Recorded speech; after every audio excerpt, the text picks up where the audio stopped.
Here they come.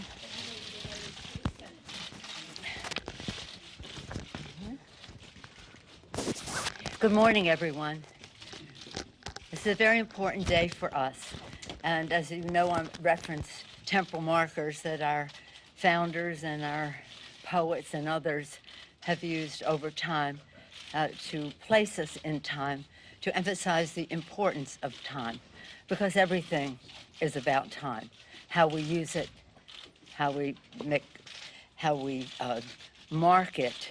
And today is an important day because today is the day that we name the managers, we go to the floor to pass the resolution to transmit the articles of impeachment to the Senate, and later in the day, when we have our engrossment, that we march those articles of impeachment to the United States Senate.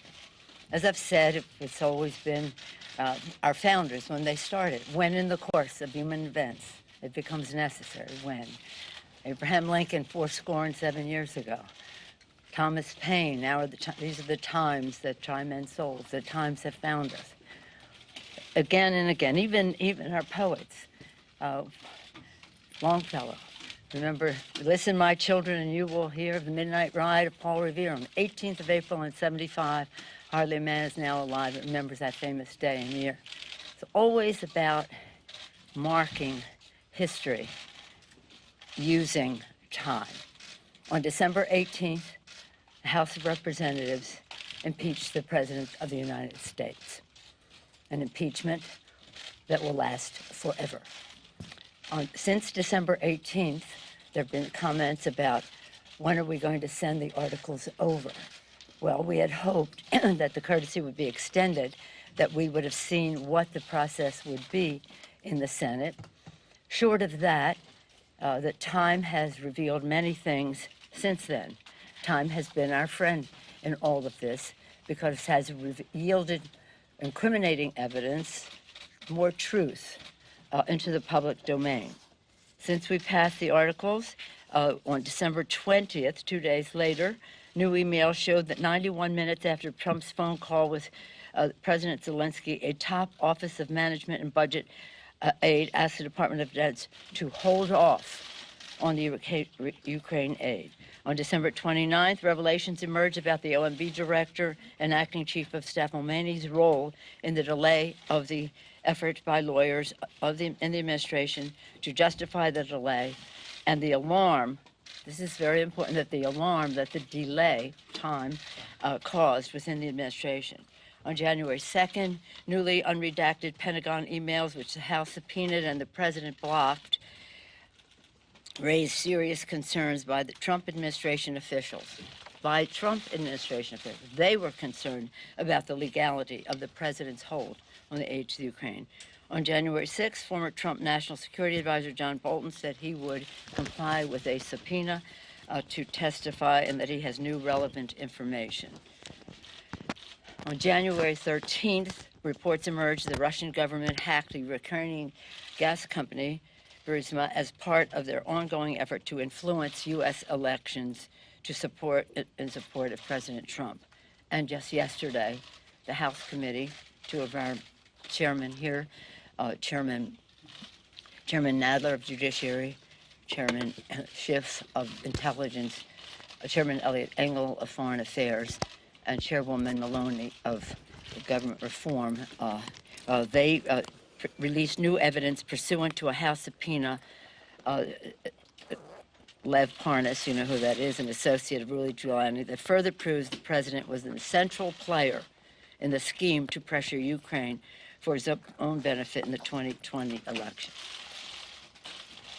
This is about the Constitution of the United States, and it's important for the president to know, and Putin to know, the American voters in America should decide who our president is, not Vladimir Putin in Russia. So today I'm very proud to present the managers who will bring the case, which we have great confidence in terms of impeaching the president and his removal.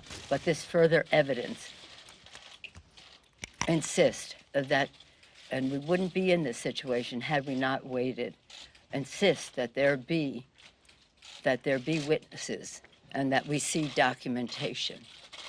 And now you see some of that change happening on the Senate side. I hope it does for the good of our country and to honor our Constitution. So today, on the floor, we'll pass a resolution naming the managers, as I mentioned, appropriating the funds for the trial, and transmitting the articles of impeachment of the President of the United States for trying to influence a foreign government for his own personal and political benefit.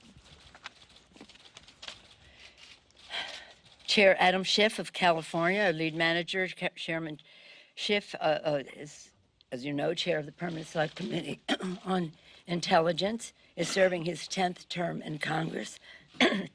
Excuse me. Before Congress, Mr. Schiff was a California state senator and served as a federal prosecutor in the U.S. Attorney's Office in Los Angeles for 6 years, most notably prosecuting the first federal FBI agent ever to be indicted for espionage. Chairman Jerry Nadler, chair of the House Judiciary Committee, is serving his 15th term in Congress. Mr. Nadler served as the top Democrat on the Judiciary Subcommittee on Constitution, Civil Rights, and Civil Liberties for 13 years. Before Congress, Mr. Nadler served in the New York State Assembly for 16 years. Wow. Chair Zoe Lofgren, chair of the House Committee on House Administration, which has jurisdiction over federal elections, is a senior member of the House Judiciary Committee. Ms. Lofgren is serving her 13th term in Congress.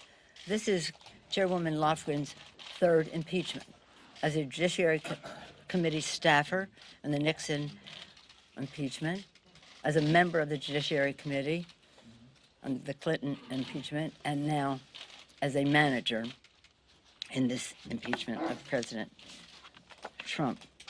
Chair Hakeem Jeffries of New York. Chairman Hakeem Jeffries is the chair of the House Democratic Caucus and is currently serving his fourth term in Congress. He's a member of the House Judiciary Committee. Before being in Congress, he served in the Assembly of New York for 6 years, an accomplished litigator in private practice before running for elective office. Mr. Jeffries clerked for the Honorable Howard Baird Jr. of New York District Court for the Southern District of New York. Congresswoman Val Demings of Florida. Congresswoman Val Demings is a member of both the House Permanent Select Committee on Intelligence and the House Judiciary Committee. Ms. Demings serving her second term in Congress. Before Congress, Ms. Demings served as the Orlando Police Department for 27 years, part of that time as the first woman police chief in Orlando. Congressman Jason Crow of Colorado was a member of the House Armed Services Committee. Mr. Crow served our country bravely as an Army Ranger in Iraq and Afghanistan. Before running for Congress, Mr. Crow was a respected litigator in private practice in Colorado. Congresswoman Sylvia Garcia of Texas. Congresswoman Sylvia Garcia is a member of the House Judiciary Committee. Before Congress, Ms. Garcia served in Texas State Senate previously. She was the director and presiding judge of the Houston Municipal System and was elected city controller. Ms. Garcia was later elected the first Hispanic and first woman to be elected in her own right to the Harris County Commissioner's Court. As you can see from these descriptions, the emphasis is on litigators. The emphasis is on comfort level in the courtroom. The emphasis is making the strongest possible case to protect and defend our Constitution, to seek the truth for the American people. I'm very proud and honored that these 7 members, distinguished members, have accepted this serious responsibility, again, to protect and defend for the people, defending our democracy. When we leave here, a little bit later, at noon, we'll go to the floor and pass a resolution naming the managers officially.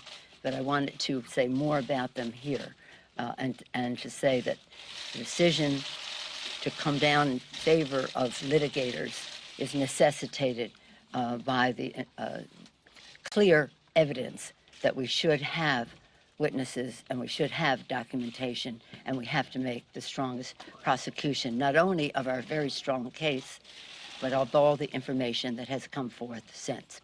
We're going to take a few questions. Speaker Pelosi.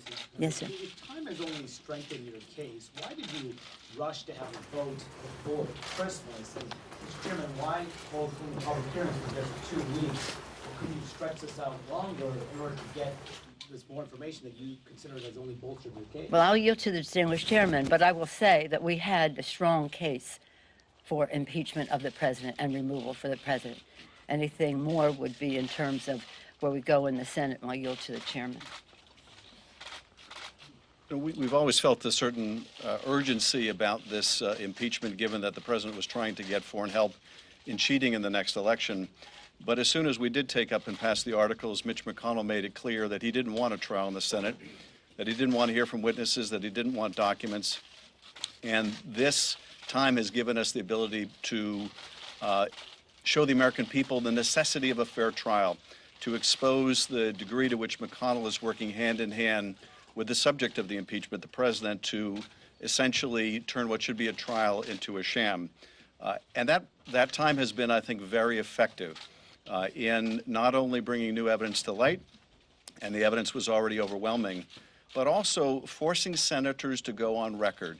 Do they want a fair trial, one that's fair to the president, but also fair to the American people, or are they going to participate in a cover-up? So I think it's been very effective, and as you've seen, additional evidence continues to come to light that not only has bolstered an already overwhelming case, but has also put additional pressure, I think, on the Senate to conduct a fair trial. And the last thing I'll say is Mr. McConnell has taken to saying that the Senate should only consider the closed record that comes from the House. And as if what the Senate is not a trial, but an appeal from a trial.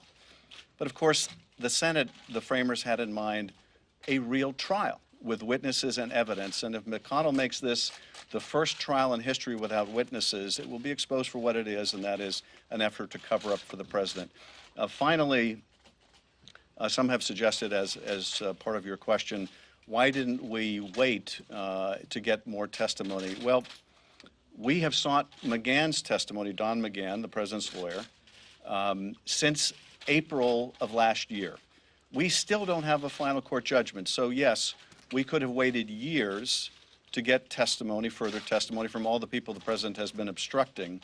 But essentially, that would completely negate the impeachment power. That is, allow the president, by virtue of obstruction, to prevent his own impeachment. And that was an unacceptable course, particularly when the whole object of the president's scheme was to cheat in the election, which is the ordinary mechanism for dealing with a corrupt presidency.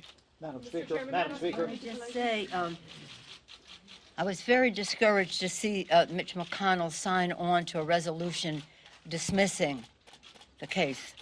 That, to me, dismissal is cover-up. Dismissal is cover-up. Do you want to speak to that, Jerry? Let me add to that.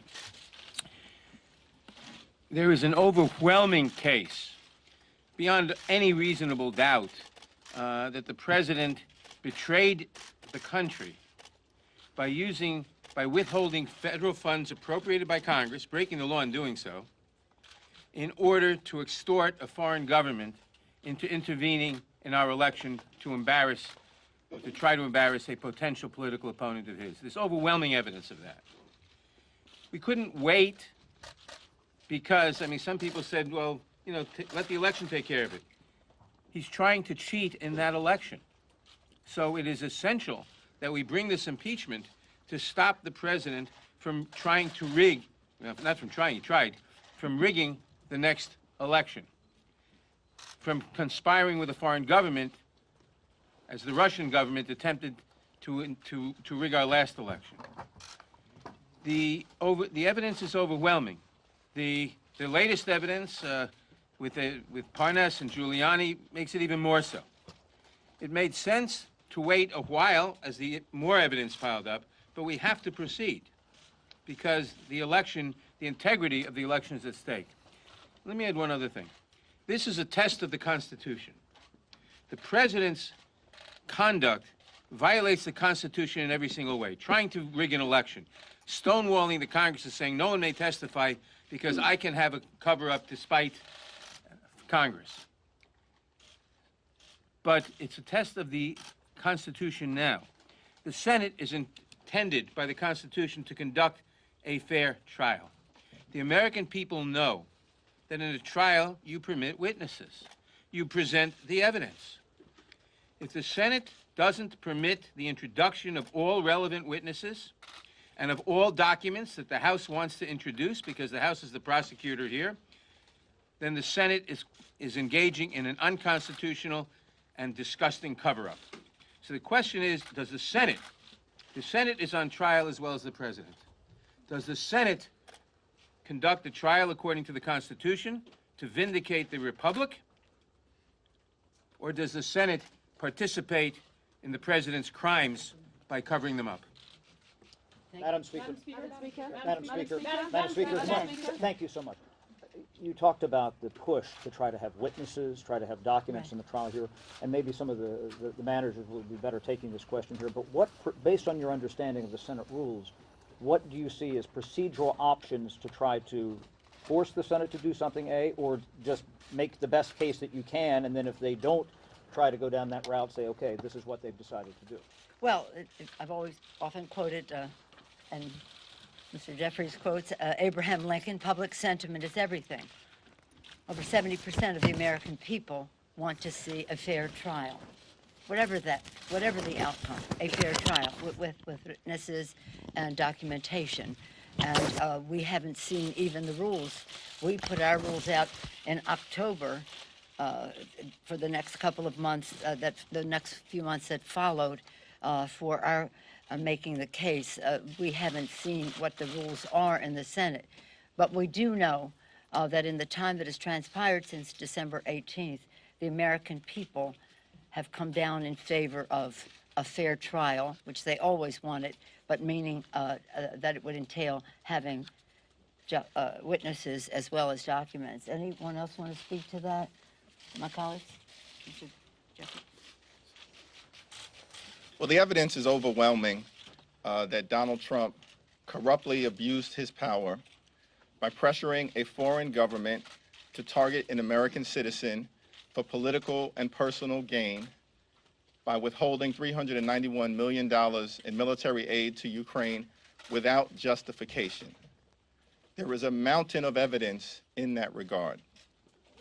In America, no one is above the law. That is why the House proceeded with great leadership from Speaker Pelosi, Chairman Schiff, and Chairman Nadler to hold this president accountable. The Constitution required it. Our democracy required it. Given the evidence that has been built to date, the American people deserve a fair trial. Our democracy deserves a fair trial. The Constitution deserves a fair trial. So we're going to simply follow the facts, apply the law, be guided by the Constitution, and present the truth to the American people. Speaker Pelosi has given us the space for the American people to weigh in over the last few weeks, which has led at least 4 senators, which is the magic number, to publicly indicate that in their view, a fair trial does include the presentation of documents and the presentation of witnesses. We certainly hope that is what will take place. Mr. Speaker, can I just add, if I could just add really quickly onto this, and I thank Chairman Jeffries. I just want to underscore the importance of documents because we spent a lot of time talking about John Bolton and other witnesses. Witnesses may tell the truth and witnesses may not tell the truth. Documents generally lie. And in the documents that we submitted to the Judiciary Committee just last night, you see the importance of documents. Because included among the Parnas documents we obtained is a letter from Giuliani trying to set up a meeting with the President of Ukraine, Zelensky, to discuss a particular matter. Of course, we know that matter is the investigations that the President wanted Ukraine to undertake of his political opponent.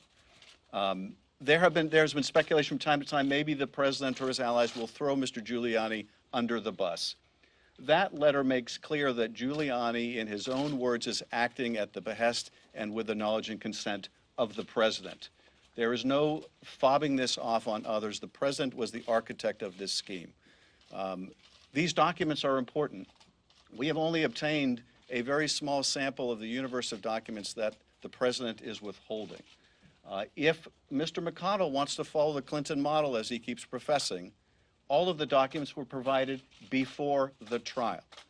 Those documents should be demanded by the senators. If the senators want to see the evidence, they should demand to see the documents and not participate in an effort to stonewall or cover up the president's misconduct.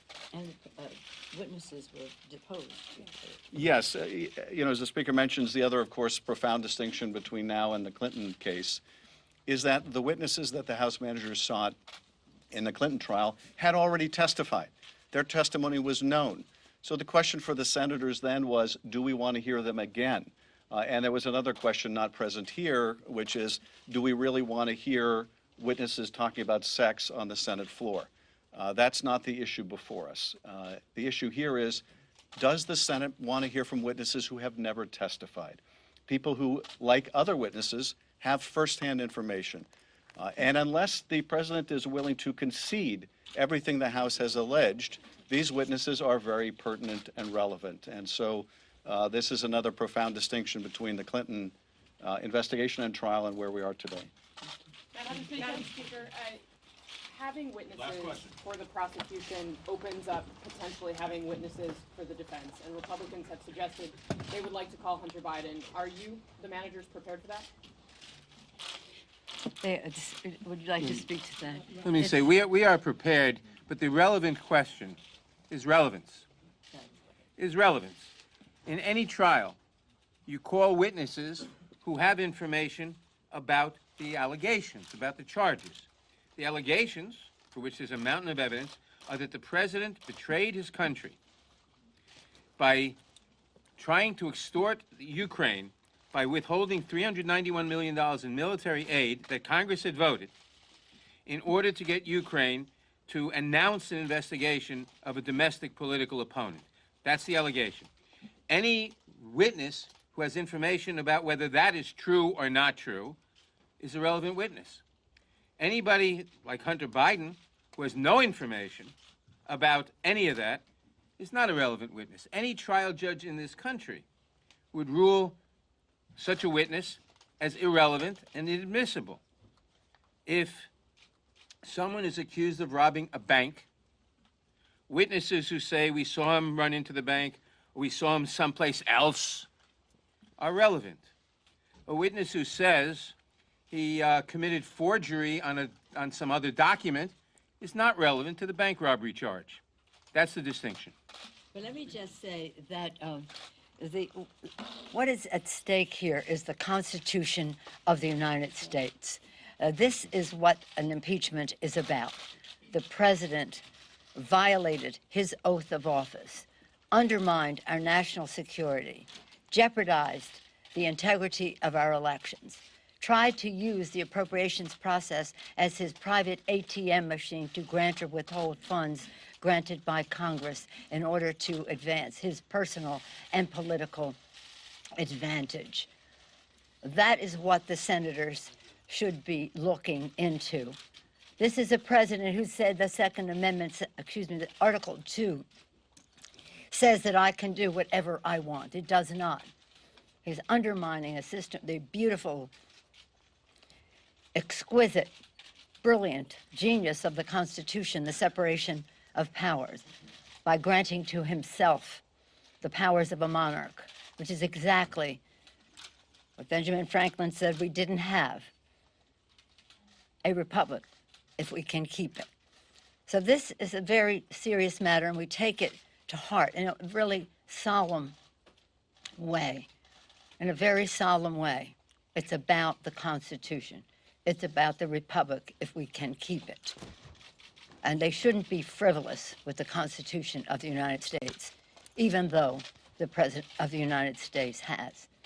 The President is not above the law. he will be held accountable. He has been held accountable. He has been impeached. He's been impeached forever. They can never erase that. I'm very proud of the managers that we have. I believe that they bring to this case in the United States Senate great patriotism, great respect for the Constitution of the United States, great comfort level in a courtroom, great commitment, again, to the Constitution. Jerry being the chair of that Constitutional Subcommittee for 13 years, Zoe being involved in 3 impeachments, and there are others bringing their intellectual resources and their knowledge to all of this. So I thank them for accepting this responsibility. I wish them well. It's going to be a very big commitment of time, but I don't think we could be better served than by the patriotism and dedication of the managers that I am naming here this morning. Thank you all very much.